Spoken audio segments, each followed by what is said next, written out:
నమస్కారం గురుగారు. శ్రీమాత్రే నమః. ఇంతకుముందు మనం చూసుకున్నాం కరోనా లాంటి మహమ్మారి వల్ల చాలామంది ప్రాణాలు కోల్పోయారు. ఇలాంటివి రాకుండా ఎందుకు పోతున్నారంటారు గురుగారు? ప్రపంచం గురించి నాకు సంబంధం లేదు. హ్మ్. ఇక్కడ మనం కూర్చున్నామంటే ఇదే మన ప్రపంచం. ఓకే. కెమెరామ్యాన్స్ ఇద్దరు, మీరు నేను. ఇది ప్రపంచం, వర్తమాన ప్రపంచం. ఓకే. బయటికి వెళ్తే భవిష్యత్ ప్రపంచం అవుతుంది. హ్మ్. గడిచిపోయింది భూత ప్రపంచం. నేను ఇప్పుడు ఎవరెవరిని కలిసి వచ్చాను, ఎవరెవరితో మాట్లాడాను. అవును. ఇప్పుడు ఇక్కడ ఉన్నాం కాబట్టి భగవత్ సాక్షిగా నేను కొలిసి అమ్మ సాక్షిగా ఒక మాట చెప్తాను. 2020లో కరోనా వచ్చినప్పుడు నేను అమ్మవారితో 7 రోజులు అనుష్ఠానంలో కూర్చున్నాను. అమ్మ, నేను ఒక సన్యాసిగా, ఆ జన్మాంత బ్రహ్మచారిగా, ఈ జన్మను నాకు తల్లిదండ్రులు ఇచ్చి నీ పాదాలకు అంకితం చేశారు. నేను ఏం చేయగలను ఈ ప్రపంచం కొరకు, ఈ సమాజం కొరకు అని 7 రోజులు అనుష్ఠానంలో కూర్చుంటే అమ్మవారు ఒక దర్శనం ఇచ్చింది, ఒక మెసేజ్. ఓకే. మాకు ఆ ఇమేజెస్ వస్తుంటాయి, ఆ దర్శనాలు. వేపాకు చలువతో 7 రోజులు నాకు చలువ పెడితే నీకు ఒక ఆజ్ఞ ఇస్తాను అమ్మవారు చెప్పింది. వేప చెట్టులో 2 రకాలు ఉంటాయి తల్లి. ఆడవేప ఉంటుంది, మగవేప ఉంటుంది. మీకు తెలుసా? లేదు గురువు. వేప చెట్టు తెలుసు, ఆడవేప మగవేప 2 ఉంటాయి. ఓకే. నేను స్త్రీ దేవతను కానా, వేపాకు తీసుకొచ్చి నాకు వేపాకు చలవబెట్టు. అది కూడా పెళ్లిగాని అబ్బాయి, బ్రహ్మచారిగా ఉండే ఒక అబ్బాయి చేత వేపాకు తెచ్చి నాకు చలవ పెట్టించు, చలిమిడి నైవేద్యం పెట్టించు. 7 రోజుల తర్వాత నీకు ఆజ్ఞ ఇస్తా అన్నది అమ్మ. 7 రోజులు చేశాము. 8వ రోజు అమ్మవారు ఏం చెప్పిందో తెలుసా నా ధ్యానంలో? ఇది బ్రహ్మ రహస్యం, మీకు చెప్తున్నాను, అడిగారు కాబట్టి. స్వామీజీలు ఏదైనా చేయొచ్చు కదా లోక కళ్యాణం కొరకు అని మీరు అడిగారు కదా, నేను చెప్తున్నాను. జ్ఞానం ఇలాగే ఉంటుంది, బాగా గుర్తుంచుకోండి. వ్యక్తిగత సుఖాలకు మా తపస్సులు వాడం, ఒకరి కోసం మా తపస్సును దుర్వినియోగపరచుకోము. ప్రపంచానికి పనికొచ్చేది ఉంటే, కరువు కాటకాలు వచ్చిన ఉంటే చూపిస్తాం. అమ్మ ఏం చెప్పిందంటే, విశ్వమాత కళ్యాణము గావించు, విశ్వ కళ్యాణం ఏర్పడుతుంది. ఓకే. విశ్వమాత ఎవరు? నువ్వే కదా తల్లి, జగదంబవు, నువ్వే విశ్వమాతవు, నువ్వే సర్వశక్తివి కదా. నీ పెళ్ళే కదా మేము చేశాం మొన్న నన్ను అన్నాను. చూడు నాన్న, ఎంత నా కళ్యాణం చేసినా అంతర్ముఖంతో సూక్ష్మ దృష్టితో చేశావు. ఒక విగ్రహానికి నేను సూక్ష్మంలో ఉంటాను, శరీరంతో కదిలే దేవతనైతే కాను కదా. అవును.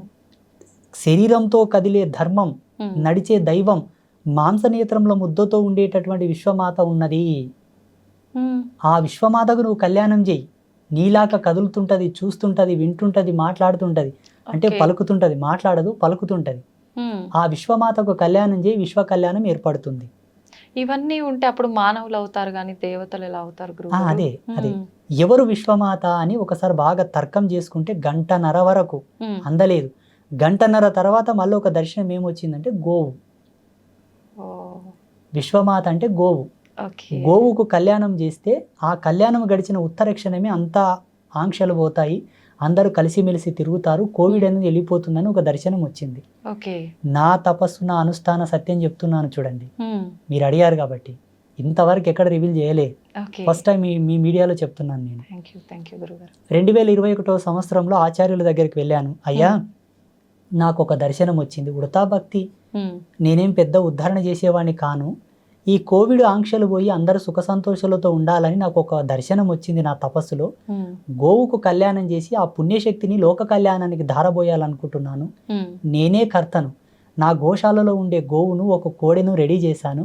వాళ్ళ పేర్లు ఇవి: గణేషు, నందిని.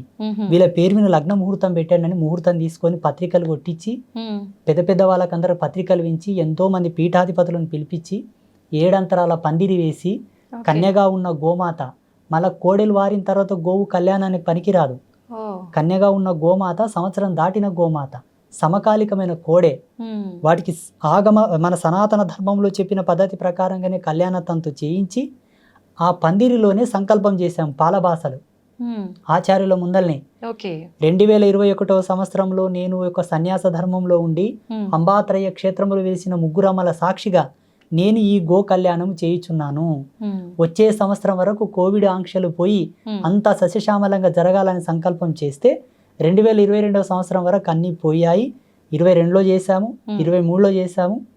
ఈ 24వ సంవత్సరంలో రేపు వచ్చే 21వ తారీఖు రోజు కూడా మన పీఠంలో గో కళ్యాణం ఉంటుంది. అంటే అలా ప్రతి సంవత్సరం చేయాలా గురుగారు? అమ్మ ఆజ్ఞ. మీరు అడిగారు కదా లోక కళ్యాణం కొరకు ఏదన్నా చేయాలని, అది గో కళ్యాణం. విశ్వమాత కళ్యాణము, విశ్వ కళ్యాణ నాంది. 33 కోట్ల దేవతలు గోవులో వసించి ఉంటారు తల్లి. ఒకే కాలంలో ఒకే ముహూర్తంలో ఒకే పందిరి కింద 33 కోట్ల దేవతలకు పెళ్లి చేసినట్టు లెక్క. ఓకే. హిందూయిజంలో ఉండే ఆల్ గాడ్స్ యొక్క పెళ్లి ఒకేతోను చూడాలనుకుంటే గో కళ్యాణం చూడాలి. అది కూడా వైదిక ధర్మం పద్ధతిగా. కొన్ని దేవాలయాల్లో గో కళ్యాణం చేశారు, ముసలి ఆవులకు పెళ్లిళ్ళు చేసిండ్రు తల్లి. గో ఒక్కసారి సూడిద తప్పి ప్రసవించిందంటే పెళ్లి చేయరాదు, పాపం తగులుతుంది. ఓకే. అది ధర్మం కాదది. అప్పుడు వశిష్ఠుడు చేశాడు, గౌతముడు చేశాడు, జమదగ్ని ఋషి చేశారు అప్పట్లో ఋషుల కాలంలో. ఈ కాలంలో అంబాత్రయ క్షేత్రంలో నాచి ఆ జగదంబ చేయించింది, నా అదృష్టం. ఓకే. అయితే గురువుగారు, కొన్ని కోట్ల దేవతలు కొలువై ఉన్న ఆ గోమాతకి ఇంత ప్రాధాన్యత ఉంది. నిజంగా ఆ ప్రాధాన్యత ఇప్పుడు ప్రస్తుత రోజుల్లో గోవుకి దక్కాల్సిన ప్రాధాన్యత దక్కుతుందంటారా? దక్కట్లేదు. నేను అదే చెప్పాను.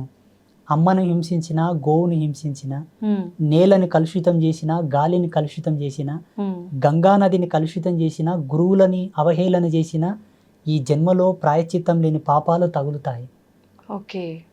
ఇప్పుడు గోవులను చంపుకొని తినేవాళ్ళు, గోవులను హింసించే వాళ్ళందరూ కూడా ఇప్పుడు మనకు రోడ్ల మీద అంగవైకల్యంతో కనిపిస్తారు కదమ్మా, మెంటల్ హాస్పిటల్లో కొన్ని ప్రదేశాల్లో ఉంటారు కదా. ఏ జన్మలో అటువంటి పాపాలు చేశారు, ఈ జన్మలో అలా పుడుతున్నారు. భగవంతుడు మన ముందల్ని ఉదాహరణలు చూపిస్తున్నా మనము జాగ్రత్త పడతలేము. ఈ జన్మలో వాళ్ళు అలా పుట్టారంటే బలమైన కారణం ఉంటుంది తల్లి.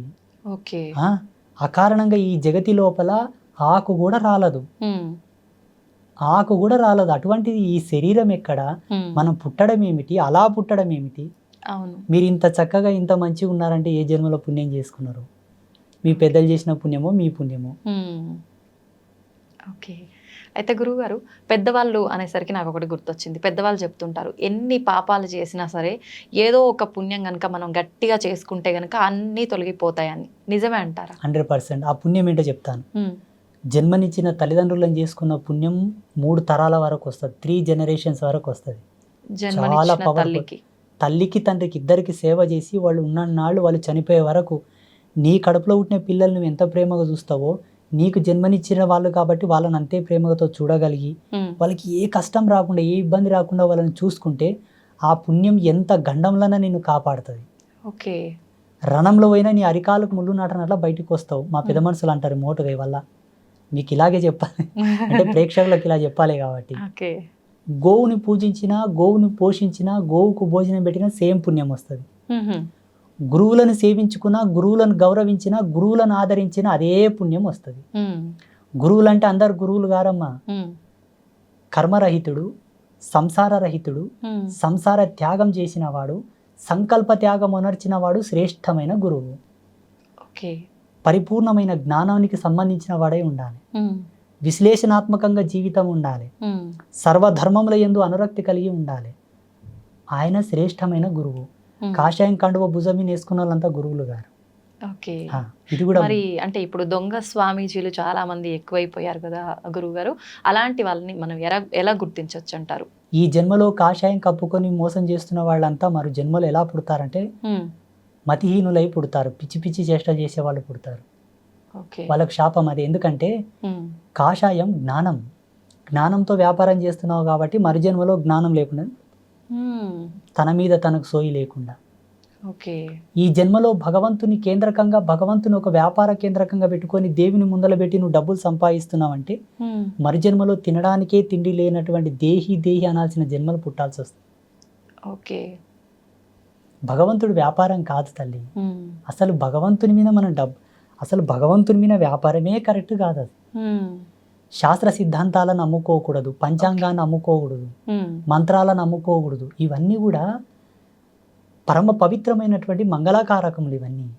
వీటి మీద వ్యాపారాలు ఏంటి చెప్పండి, నాకు అర్థం కాదు. వీటి మీద వ్యాపారం చేస్తే ఎన్ని జన్మలకైనా ఉసురు పోదు.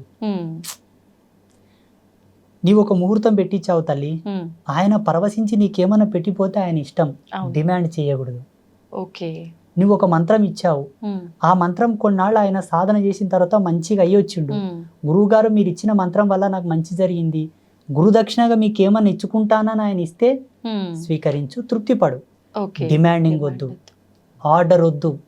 ఈ మంత్రానికి ఇంత ఫీజు, నేను పంచాంగం ఇప్పాలే, తెరవాలే, ముయ్యాలంటే ఇంత ఫీజు పెట్టాలి. ముందే అపాయింట్మెంట్ తీసుకోవాలి. ఇవన్నీ ఏంటంటే వాళ్ళు కోరి కోరి పాపం చేసుకుంటున్నారు. ఓకే. ఇవి ఎక్కడ ధర్మంలో లేవు. అప్పట్లో ద్రోణాచార్యులంతటి వారే కురు సామ్రాజ్యం దగ్గరికి వెళ్ళి దేహి అనాల్సి వచ్చింది. ఆయనకు రాని విద్యలు లేవమ్మా, ఆయనకు రాని విద్యలు లేవు, ఆయనకు తెలియని మర్మం లేదు. కానీ ఒక రాజ్య సంస్థానానికి వెళ్ళి నాకేమని ఇప్పించండి అయ్యా అని అడిగాడు. చాలా మంది ఋషులు అడిగారు అట్లా. ఎందుకంటే వాళ్ళకి చిటికేస్తే లక్ష్మి రాలేటటువంటి శక్తి సంపన్నులు వాళ్ళు. కానీ విద్యల చేత లక్ష్మిని అనుగ్రహింపమని కోరలే, ఓకే. మంత్రాలను వాడలే, విద్యను వాడలే, తపస్సును వాడలే, యాచించుకొని బ్రతికారు తప్పిస్తే మంత్రతంత్రాలతో వాళ్ళు వృత్తి సాగించలేదు.